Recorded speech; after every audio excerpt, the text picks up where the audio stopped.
Assalamualaikum warahmatullahi wabarakatuh. Di sini kami dari kelompok 5 akan mempresentasikan hasil diskusi kami, yaitu tentang harta pemberian. Bismillahirrahmanirrahim.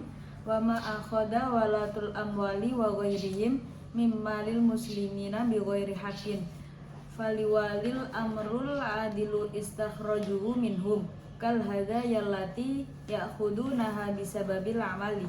Qala Abu Sa'id al-Khudri radhiyallahu anhum hadayal umalu wululun.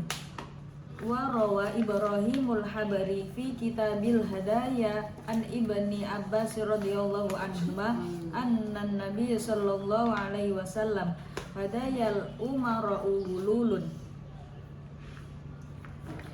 yang artinya apa saja yang diambil oleh para pengurus keuangan dan yang lainnya dari harta kaum muslimin secara tidak benar, maka penguasa yang adillah yang berhak mengambilnya, seperti hadiah yang mereka ambil karena pekerjaan. Abu Sa'id al-Khudri radhiyallahu anhu berkata, hadiah dari para pekerja adalah penyalahgunaan. Ibrahim al-Harbi meriwayatkan dalam kitab Hibah dari Ibnu Abbas radhiyallahu anhu bahwa Rasulullah SAW bersabda, hadiah dari para pembesar adalah perampasan.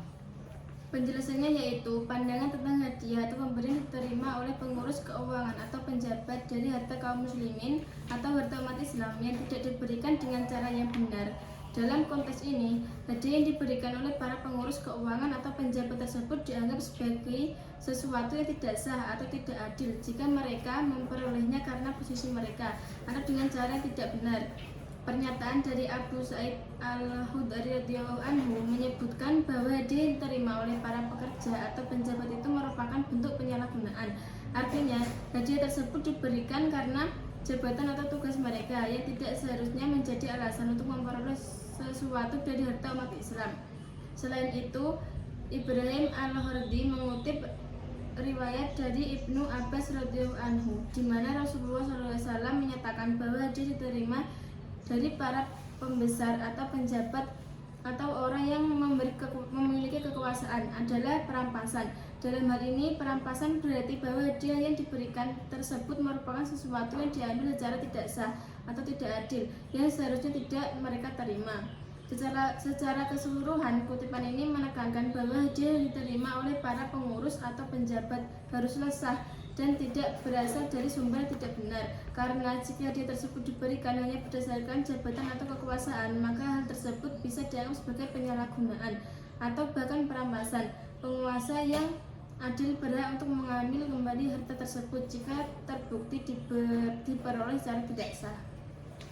Wa fi sahihaini an Abi Hamid Sa'idi radhiyallahu anhu qala ista'malun Nabi sallallahu alaihi wasallam rajulan min Azadi yuqalu lahu Ibnul Lutbiyata ala sadiqati falamma qudima qala hada lakum wa hada uhdiya ilayya faqala Nabi sallallahu alaihi wasallam ma balur rajuli nasta'miluhu alal amali mimma walanallah fayaqulu hadalakum wa hada uhdiya ilayya fahalla jalasa fi baiti abihi au baiti ummihi fayanduru ayuhda ilaihi amla walladhi nafsi biyadihi la ya'khudu minhu syai'an illa ja'a bihi yaumal qiyamati yahmiluhu ala raqabatihi in kana ba'iran lahu rugaun au bakaratu laha huwarun au syatu tayarun summa rafa'a yahdaihi hatta ra'ayna ufrati ibtaihi Allahumma hal balagtu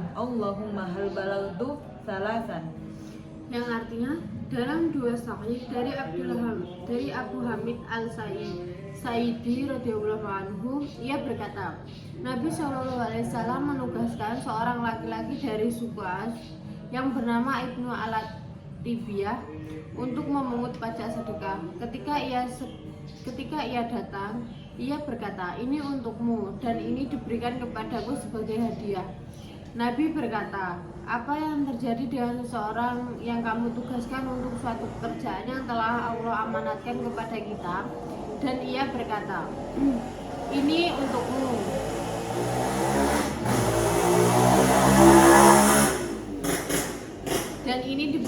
kepadaku sebagai hadiah.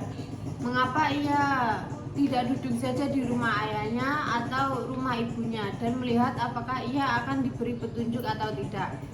Demi zat yang jiwaku berada di tangannya, dia tidak akan mengambil sesuatu pun darinya kecuali akan membawanya pada hari kiamat dengan memanggulnya di leher. Baik itu unta yang ada pengembalanya, atau sapi betina yang melenguh, atau kambing yang ada kurmanya. Kemudian dia mengangkat kedua tangannya hingga kami melihat putihnya kedua ketiaknya. Ya Allah, apakah aku telah menyampaikan amanat? Ya Tuhan, apakah saya sudah diberitahu? Dan itu dilakukan secara 3 kali. Penjelasannya yaitu keterangan yang kami sampaikan merujuk pada sebuah hadis yang sangat penting dalam Islam terkait dengan integritas dan tanggung jawab para penjabat atau pengurus yang diberikan amanah oleh Nabi Muhammad SAW. Hadis ini diriwayatkan oleh Abu Hamid Al-Sa'idi radhiyallahu anhu dan menjelaskan peristiwa ketika Nabi Muhammad SAW mengutus seseorang pria dari suku yang bernama Ibnu Al-Latibiyah untuk memungut pajak sedekah atau zakat. Ketika Ibnu Al-Latibiyah kembali, ia membawa 2 jenis pemberian, satu untuk Nabi dan satu lagi yang ia terima sebagai hadiah dari orang-orang yang memberi zakat. Nabi Muhammad SAW menanggapi hal ini dengan sangat keras, menyatakan bahwa seseorang penjabat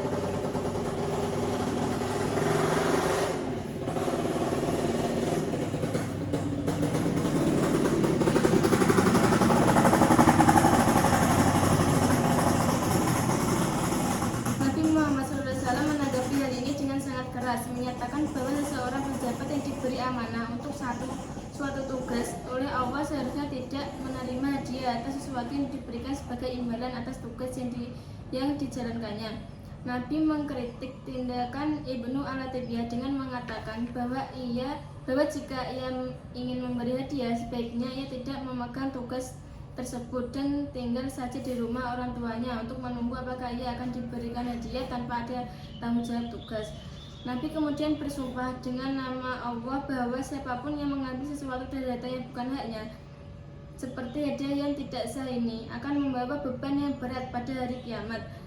Dia akan memanggulnya di lehernya, baik itu dalam bentuk unta, sapi, atau kambing. Semua ini akan menjadi beban baginya di akhirat yang akan diangkat sebagai tanda pertanggungjawaban di hadapan Allah. Kemudian Nabi Muhammad SAW mengangkat kedua tangannya dan berdoa kepada Allah sebanyak 3 kali dengan kata yang menunjukkan bahwa ia telah menyampaikan amanah kepada umatnya dengan cara yang jelas dan benar.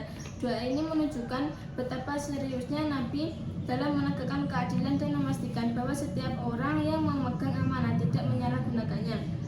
Pesan utama di sini adalah bahwa penjabat atau petugas yang diberi tanggung jawab oleh umat Islam harus memegang amanah itu dengan integritas, tidak menerima hadiah atau imbalan yang tidak sah, karena itu bisa menjadi dosa besar di hadapan Allah di hari kiamat. Sekian presentasi dari kami akhiri. Wassalamualaikum warahmatullahi wabarakatuh.